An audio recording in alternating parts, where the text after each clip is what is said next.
Good morning, good afternoon, and good evening, wherever you guys are based. I'm based in London, and in this video, what we discover and what we talk about is the opportunities for investors and traders. What we really try to do is to eliminate noise out of a market and really look and focus on the price action, spot the opportunities, and then see what fundamentals are likely to drive those prices.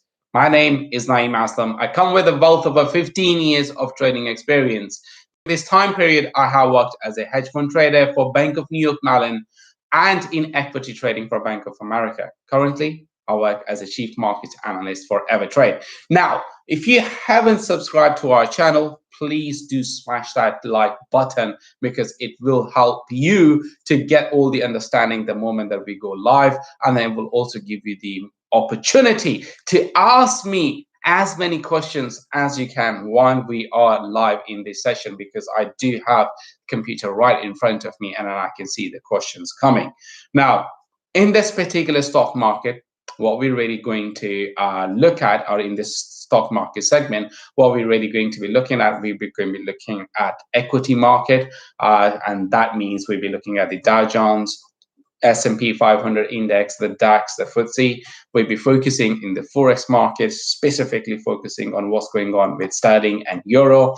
And also, we will have a look at gold and oil prices. Of course, I cannot miss Bitcoin because the price crossed the 50,000 price level for the first time, as we mentioned. And more importantly, the price very much respected the low which we expected to stay and remain in place as per our analysis yesterday. Now the journey is on when it comes to Bitcoin prices towards the 55,000 price level. If you wanted to learn a little bit more about Bitcoin and the technical analysis on that, a separate video is done right over here as well. You can see that under the Bitcoin technical analysis, where I have talked about why the prices are likely to move higher from here and what is the price target in terms of a Bitcoin.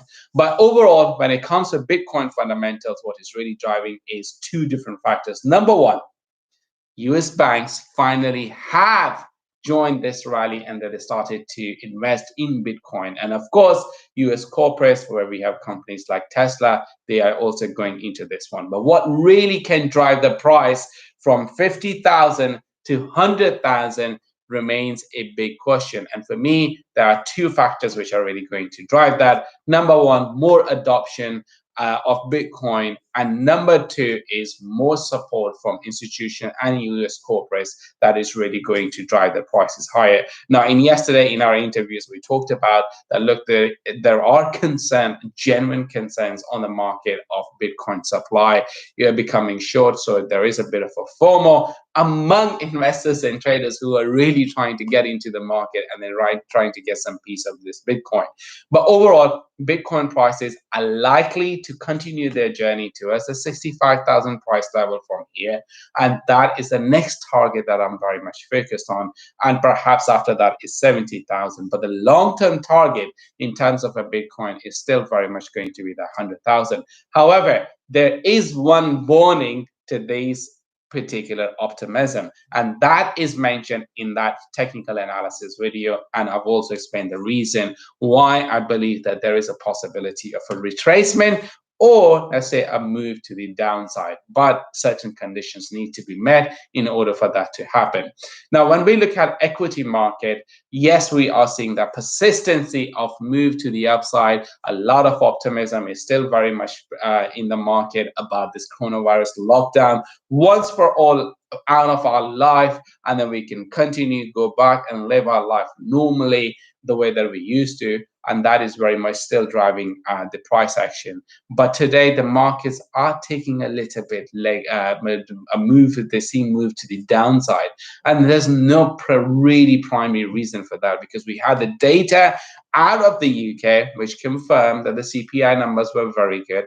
Didn't see much of the movement in terms of a sterling, but overall sterling is maintaining its upward trend, meaning that will continue its journey to the upside. Same for euro as well. well. Because of the dollar strength, we saw some sort of a sell-off, but overall, euro remains a stronger currency against the dollar. Now, when it comes to commodities, there is no doubt gold prices are way oversold right now, and gold prices are moving lower. And what we really see in terms of gold prices is that they are approaching a very important support level. So that means that we are likely to see a bounce from here. I will do a technical analysis video on gold prices very soon, whether it be today or tomorrow, but you will get the notification if you are subscribed to the channel. If you are not, then you can always come back and then see that. Now, in terms of oil prices, the prices are still continuing to the upside. Yes, we have been continuously being stopped out by this massive momentum that we are seeing in oil prices. And the reason that we're seeing this upward surge is because of the coronavirus, the really extreme cold winter over in the United States, which has really stopped refineries. But the moment those refineries will come back, we should see more supply coming on the market, and then that should technically bring prices lower for in terms of oil prices. But overall, for WTI and Brent, the prices are going to be very much ranging between $55 to $65.